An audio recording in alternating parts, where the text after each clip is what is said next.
The storm that night didn't just shake the windows. It shook something inside me. I'd just come back from a 14-hour shift, exhausted, half-soaked, and ready to collapse, when the knock came. Soft at first, then again, a little desperate.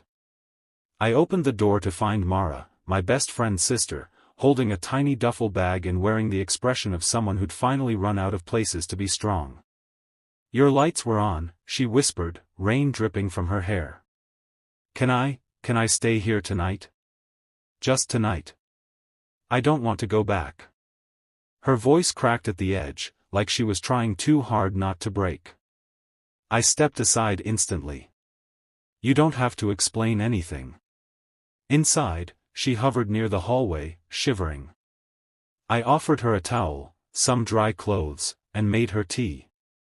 For a while, she said nothing, and I didn't push. Some people talk when they're hurting. Others need silence to find their words. It was around 1 a.m., when I was laying out a blanket on the couch, that she finally spoke. "Is there space left in your bed?" Her voice was soft. Careful. Nervous. I froze, not because of the question itself, but because of the fear behind it. The fear of being a burden. The fear of being unwanted.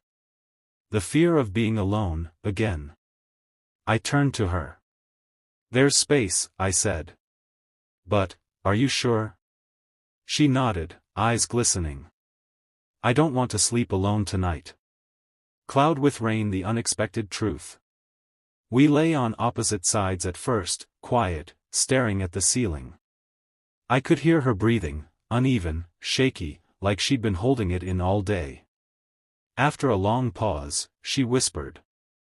"Do you think it's stupid, that I ran away?" "No," I said instantly. Her voice trembled. I couldn't stay there anymore. The yelling, the pressure, everything felt like it was crushing me. I just wanted one night where I could breathe. And then it hit me, the realization. She didn't come to me because I was convenient. She came because she felt safe here. That wasn't an accident. That wasn't small.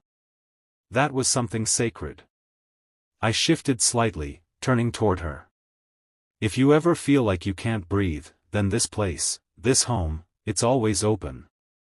She swallowed hard. "No one's ever told me that." Sparkles the moment everything changed. At some point, her fingers slipped toward mine. Maybe accidentally. Or maybe intentionally. But when she didn't pull away, neither did I. "That blanket on the couch," she whispered. "You really thought I'd let you sleep out there alone?" I laughed softly. I was trying to be respectful. She nudged closer, resting her head against my shoulder. "And I'm trying to tell you. I feel safe with you." There it was. The emotional punch I wasn't ready for. Not romance. Not confession. Just truth, raw and human. Being needed, not for what you can give, but for who you are. There's nothing more powerful. Yellowheart, the question that changed everything. Minutes passed in comfortable silence. Then she asked it. "Is there space left in your bed, tomorrow night too?" I felt my heartbeat thud, slow but strong. "Tomorrow night?" I repeated. She hesitated. "And maybe the night after that. And, maybe more." I didn't think. I didn't hesitate. I just said what felt right. "What if you said you wanted to stay forever?" Her breath caught. Then she whispered the words that melted every wall I'd built. "I think I do." Sunrise, a morning of clarity. When I woke up, sunlight spilled across the room.